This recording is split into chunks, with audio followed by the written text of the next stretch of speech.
أعوذ بالله من الشيطان الرجيم بسم الله الرحمن الرحيم Assalamu alaikum wa rahmatullahi wa barakatuh to all our respected viewers on Youth Matters. This is your host Sakina Habib.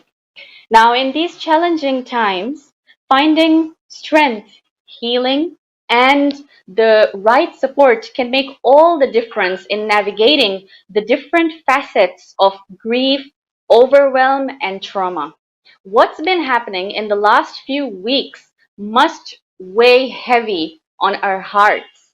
And with the overdose of media infiltration, the information that is being bombarded all over our social media platforms, be it Facebook, Twitter, Instagram, Snapchat, Telegram, YouTube, whatever you may want to call it, we are really draining ourselves emotionally, mentally, physically, as well as spiritually. Now, I'm not sure how many of you will agree with me on this, but I am constantly questioning myself that how will things ever get back to normal? Will things really get back to normal the way they used to be? I'm not sure about that. Also, what would the normal mean for you and I?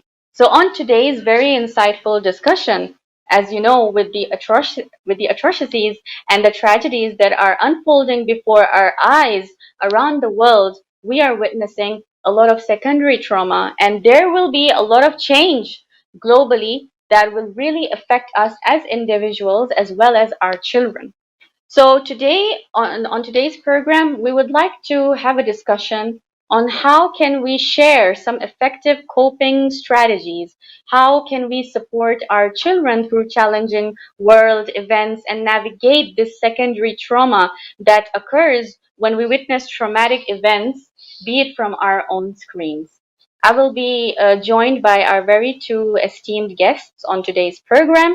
I would like to welcome Coach Inayat Kanji from Ample Therapy, an eclectic life coach and therapist who uses multiple or ample therapies, modalities, coaching skills, expertise, and experience to plant transformational seeds in people's lives and rapidly aid them to grow and flourish.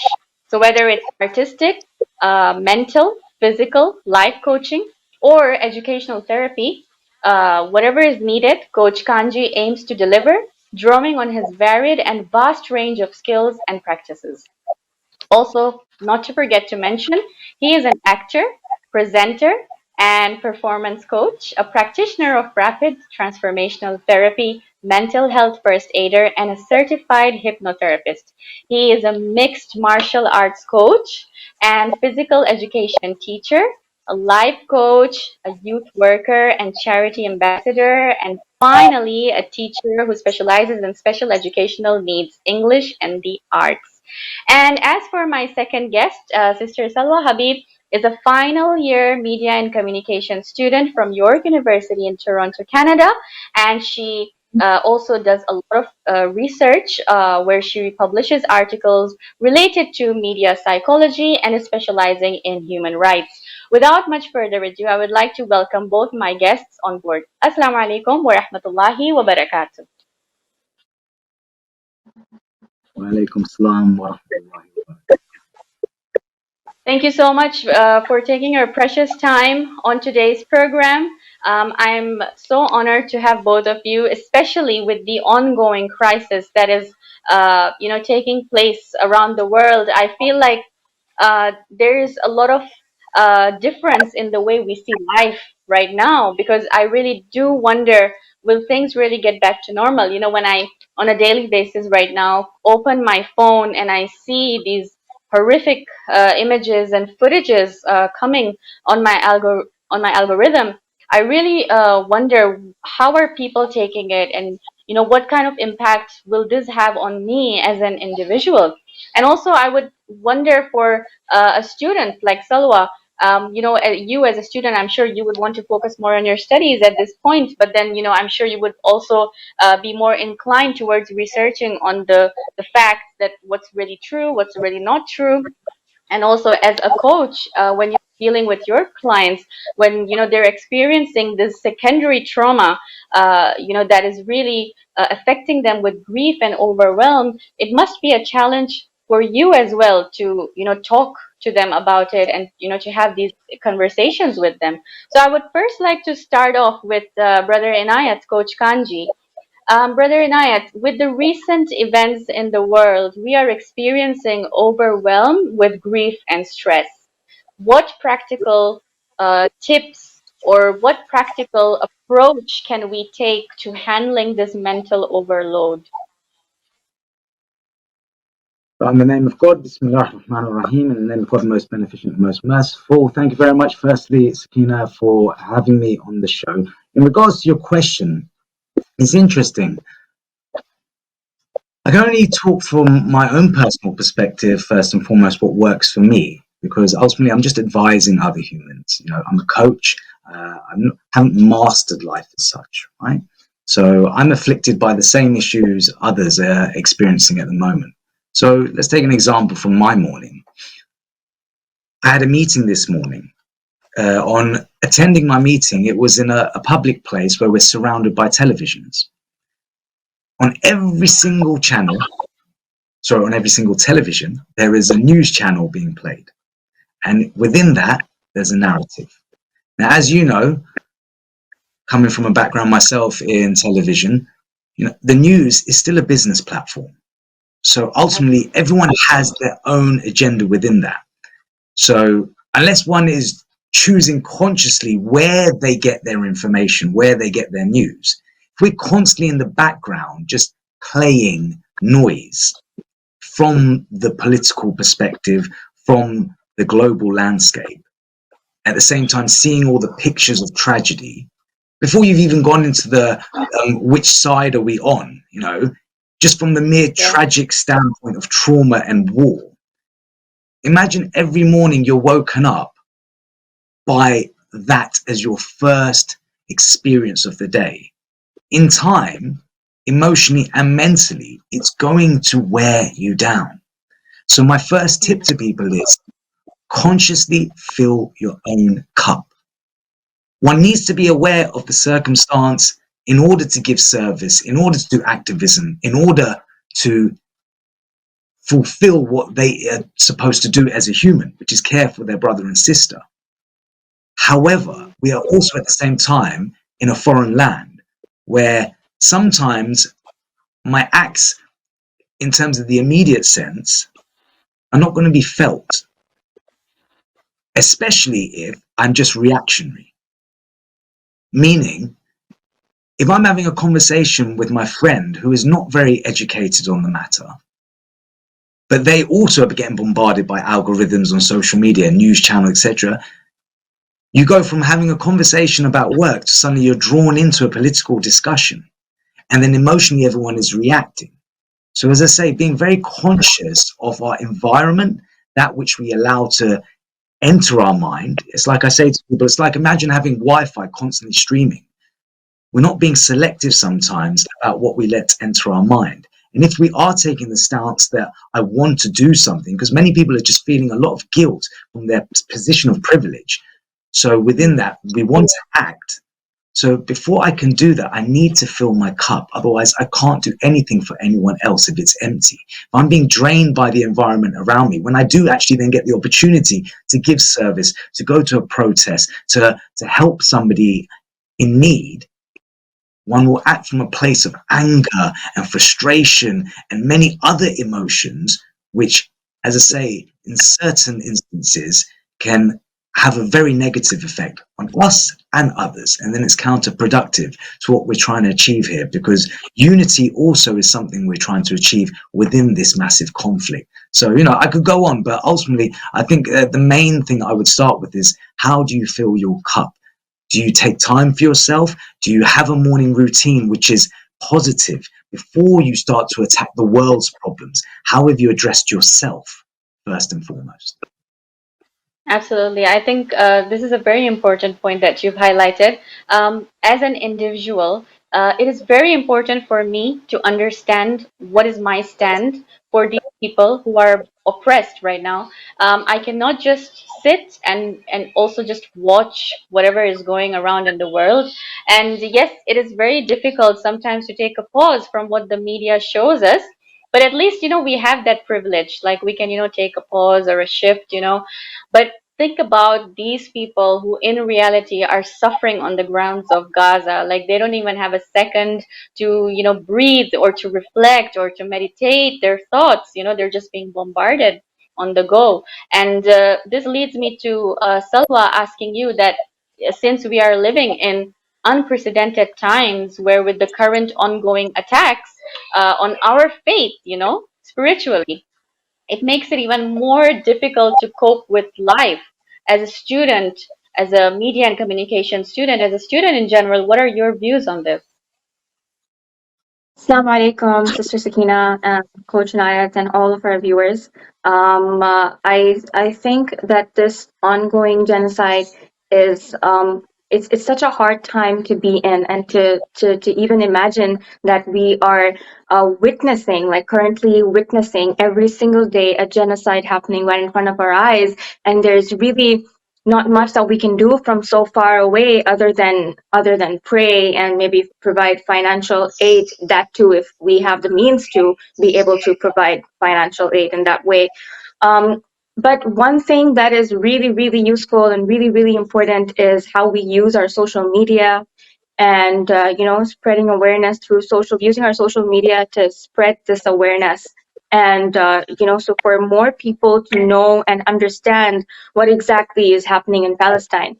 But since we aren't on the ground, and especially if we're living in the West, in places like Canada, England, the US, these places where our governments are actively supporting uh, supporting Israel, and are actively like an active part in the genocide of the Palestinians. I think that as a student, and as a person who lives in Canada, I think that is what has an impact on me the most, because it kind of feels like you, like, just living here, you're complicit in whatever is happening.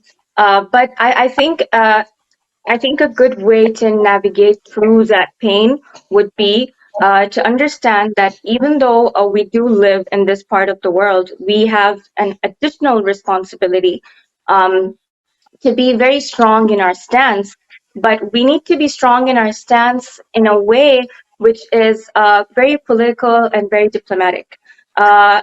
Because we don't want to be putting our entire societies over here at risk either. I think we need to be very diplomatic and very political in how we navigate this entire situation, because we are not on the ground, we're over here. We want to get the message across. And in order to get the message across, I feel we have to be very smart with our words and with the way that we are behaving, so that we can get our message across while at the same time not putting at risk our entire societies, our Muslim societies over here in the West. Um, yeah. Salwa, have you been like attending any protests or rallies, or have you like witnessed any protests or rallies in Toronto?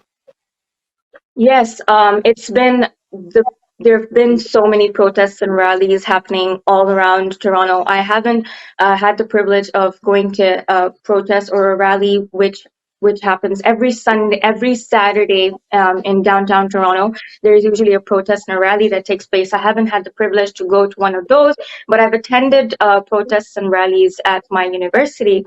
Over here, universities are also facing, as a university student, I think universities are also facing, university students in the Muslim and Arab diaspora are also facing a lot of backlash due to their stance and due to the fact that they are standing up for this genocide. Because, as I said, the governments, universities are usually publicly funded, they're under the government. So the government, universities, most of these big institutions, um, they are very much complicit in this ongoing genocide. And as a student, we've been having protests, way too many protests within our universities as well, to get our message across. And the fact that they have been trying to universities over here, even like the protests that happen elsewhere outside universities, like in downtown and everywhere, there have been attempts to silence these voices, to silence these students, to silence these voices. But there are so many, and I think this is what's a silver lining of this entire genocide, is that people are waking up. What I have witnessed is, I think it is beautiful. There are so many people in my university. I feel like, regardless of the fact that the university heads, they say something else, but the entire university, the population, all of the students are waking up. And there's so many non-Muslims, so many Arabs, non-Arabs supporting this cause. If you're going to go see the turnout in downtown Toronto, it is insane. There are so many people. I was looking at this video that from the protest this Saturday, when the police officers, they came and they tried to stop the protest, and they stopped them from marching farther. Marching further, it was almost time for Salah, and everybody was praying downtown, with Yeah. the like in like you would feel you were in the Middle East. Like they were praying. Everyone was praying Salah together. Great. You could hear the Salah on the speakers. Everyone was praying together.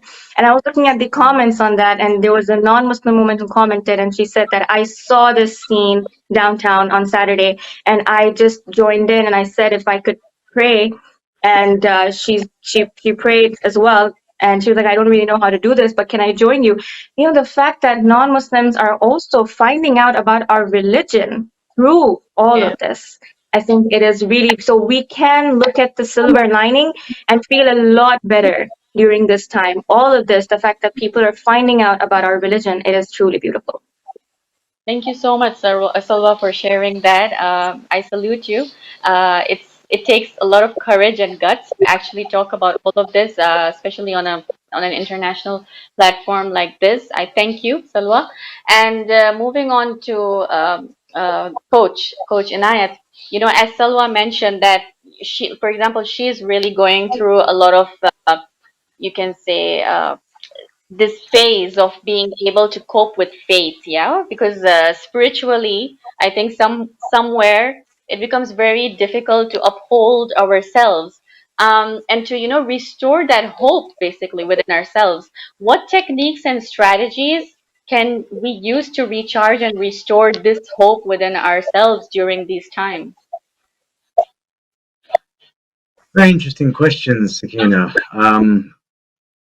It's interesting because I could, like a CBT coach, give people lots of tips. And we could write down a list of things to do.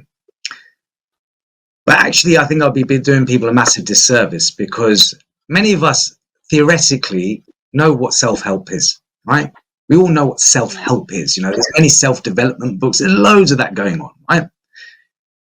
What I'm talking about is what Imam Ali alayhi salam talks about, knowing oneself.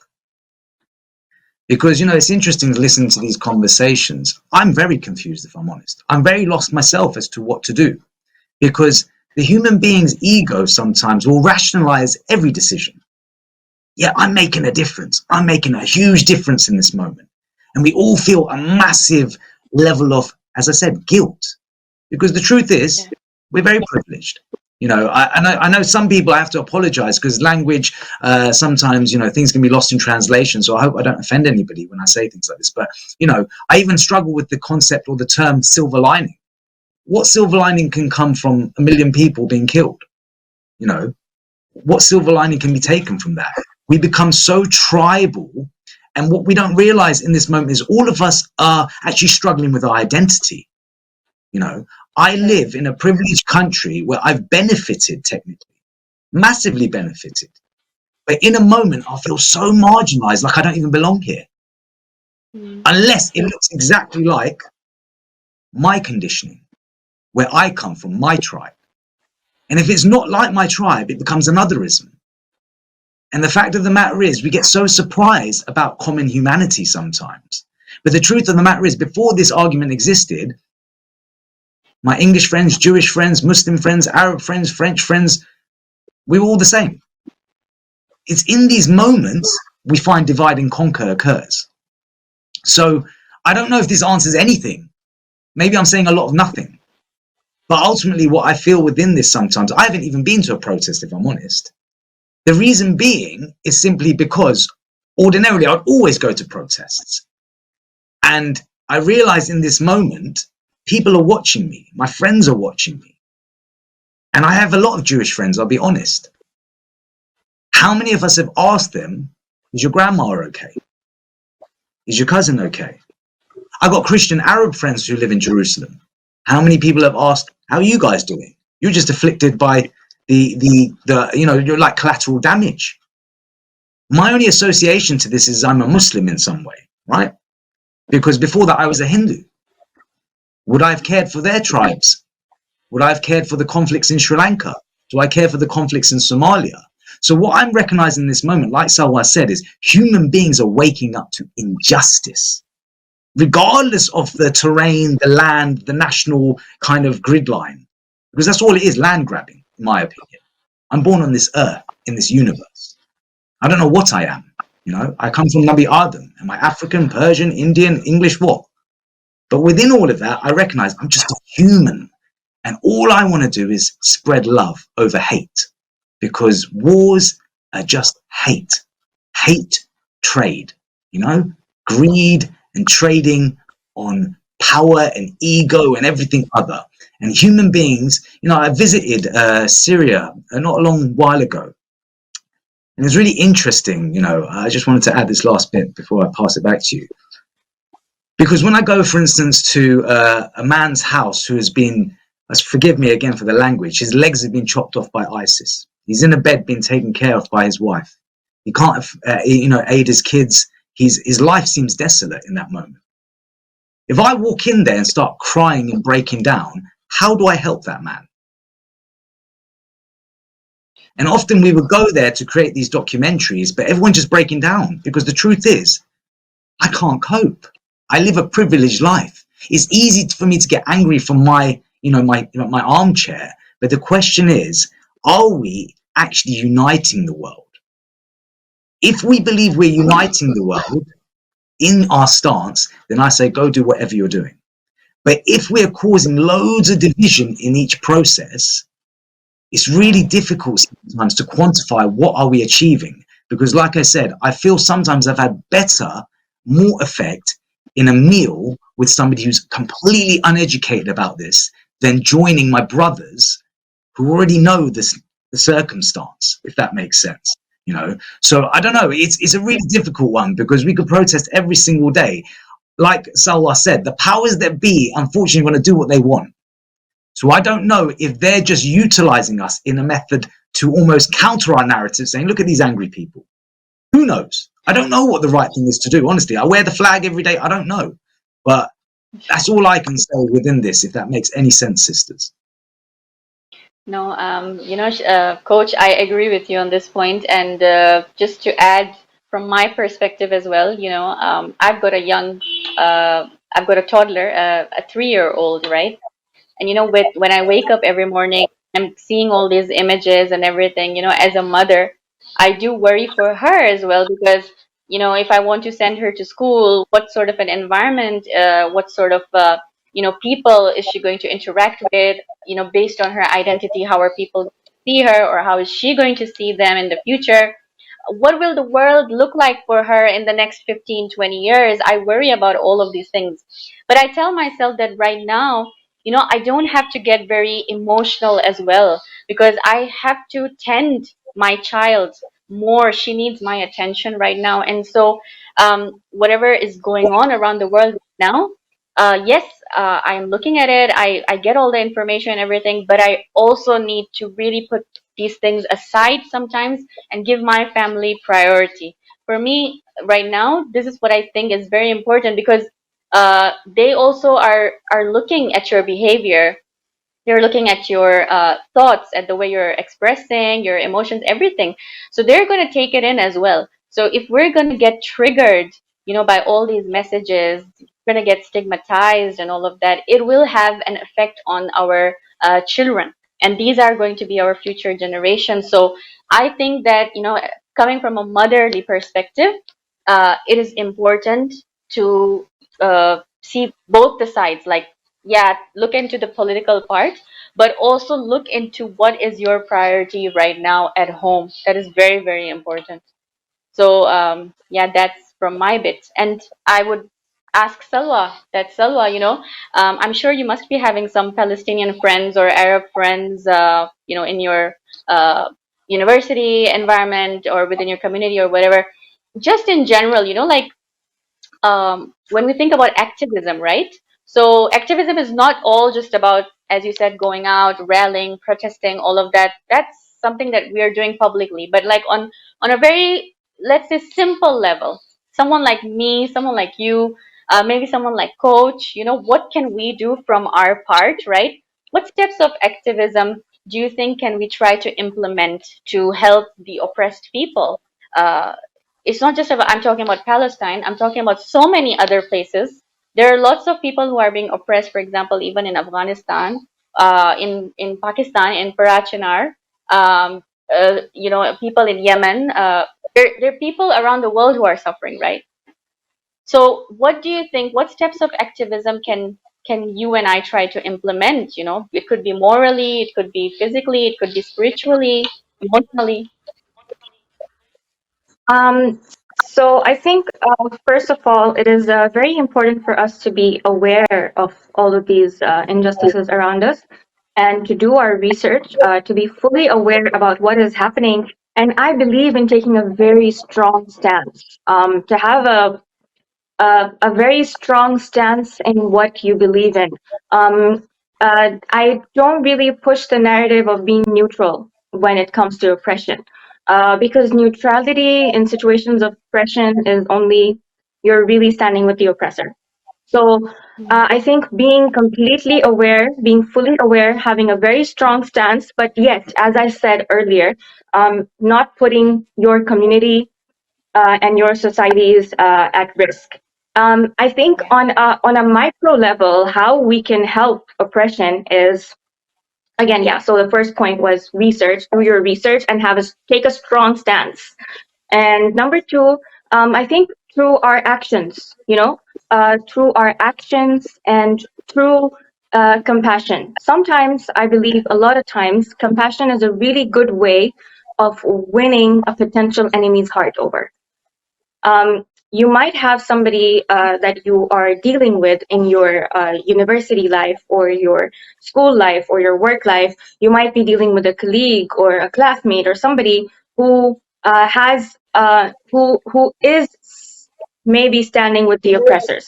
But there is a way that you can deal with that situation. Who knows that maybe with your polite demeanor, with your actions, who knows, you might actually win that person over and get that person on your side. I think the second most important thing that we can do on a micro level is winning people over on the side of truth with compassion and with kindness. Because that really does go a long way. Because even if we look at history, Imam Hussein also won over Hur through his kindness and his compassion and his love and his mercy. Hur Yeah. wouldn't have been Hur if it wasn't for Imam Hussein's behavior with him. You see, Imam Hussein wanted, he could have said, no, you've already done so much injustice to my family. You've already stopped the water. You've already done what you wanted to do. Why should I accept you now? Why should I forgive you now? But he did. So that was a perfect example of how we should be on a micro level, on a Yeah. macro level and micro level in our lives around with Yeah. people. You need to win them over very smartly. But again, that is only going to be possible if we ourselves have a strong stance.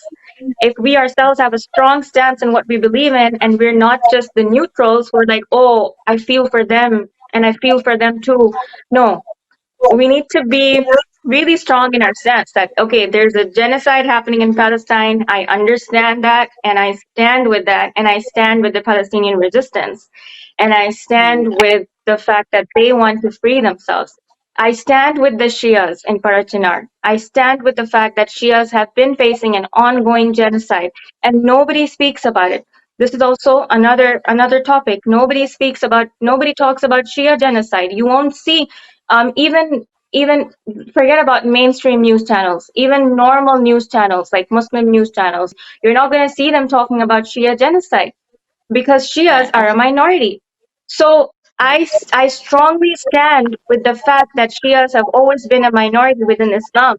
Like we need to have these strong stances when it comes to oppression, and only then will we be able to make a difference on a micro level. Having a strong stance and having kindness as a cover, winning people over to your side, you know, by kindness, but also being very strong in your stance. I think that's what we've learned from Sayyida Zainab. That's what we've learned from Imam Hussein. That's what we've learned from Hazrat Abbas. And this is what we've learned from all of them. yes, Yeah, and you see, and I think it also yes, shows that then there comes a point when you also have to be very rebellious or like very, very outspoken when it comes to this. Like we see with Sayyida Zainab. Sayyida Zainab did not hesitate in the court of Ibn Ziyad and the court of Yazid. She did not hesitate to call them out for their crimes. Yes, she used compassion and kindness earlier. I was saying used compassion and kindness. He used compassion and kindness to bring Umar ibn Sa'd to his side, to bring Yazid's army. Till the last moment, he used compassion and kindness. But then, compassion and kindness isn't in the long term. In the end, it isn't an option. You have to sometimes then use aggression as well. Sayyidah Zainab did use aggression in her tone when she was talking to Ibn Ziyad. And I feel like everything is in our history. All the answers are there for us. Yeah. uh, sorry, Silva, I would like to interrupt you. Since we're also, have to maintain time. The point that you added about history, what we're seeing right now is how our media platforms are getting, shadow banned or are being censored, and we're not having that freedom of speech. Okay, and I can tell you that as a personal experience as well. Yeah, I was asked on a very well-known TV channel the other day about what were my views about what's been happening lately around the world, and also if there were any protests or rallies happening in my part of the country. And I really didn't answer on that. I mean, I could not comment on that because of the fact that I was like hesitating about my life, my security, and whether I can talk about this openly or not. So yes, right now for me as well, on a very personal level, I feel that we are under this trauma of not being able to have that freedom of speech yet, you know. I still feel like the enemy is so much yet stronger because, we've been surrounded by technologies and everything is basically under them. Like even when it comes to boycotting their product, it's so difficult Mm. to do that because look around you, everything is, it comes in their category, right?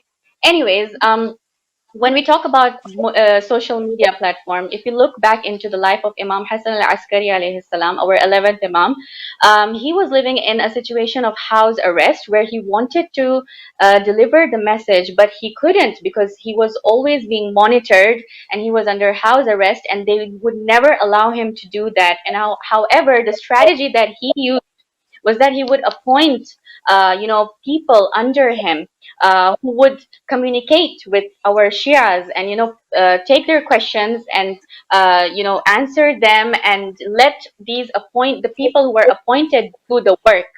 He himself would say that I don't want my Shias to come and greet me as well in public because of safety. He didn't want to put people in any sort of conflict and any sort of trouble. And so these were some of the methods that he used. However, he still, continued to spread the message of Islam. And not only did he do this, our ninth Imam, Imam al-Hadi alayhi salam, did the same thing. And the 10th Imam did the same thing until up to Imam Hassan al-Askari. And also when Imam Mahdi alayhi salam was born, this birth was hidden all this while, right? So these are some strategies that our Imams already are teaching us that it was important at that time to not basically expose or convey everything to the enemies. Sometimes to the oppressors. We need to be smart in that way. So I think you sort of mentioned that point. Now I want to move on to Coach Inayat. Um, Coach Anayat, my question to you is that really after all this that is going on, can we really go back to normal? I mean, what would be the normal of today for me and you? Oh, it's a difficult question, if I'm honest.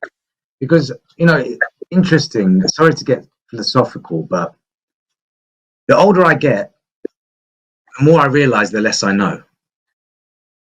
I was a literature Mm. student at university. I spent all my time reading. That's all I did, just read.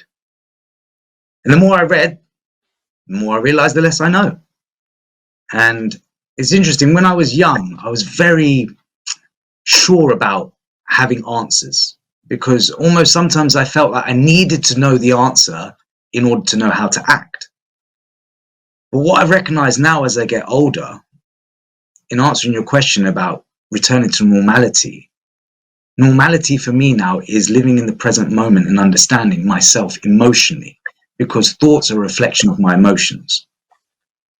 So if I understand my emotions truly, I will understand what life is because that's what it is in an emotional experience.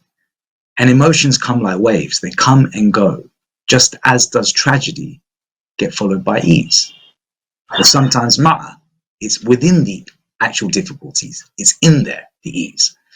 So when one asks for some quantifiable measuring cup of tragedy or trauma, sometimes it's difficult because I've only lived 40 years.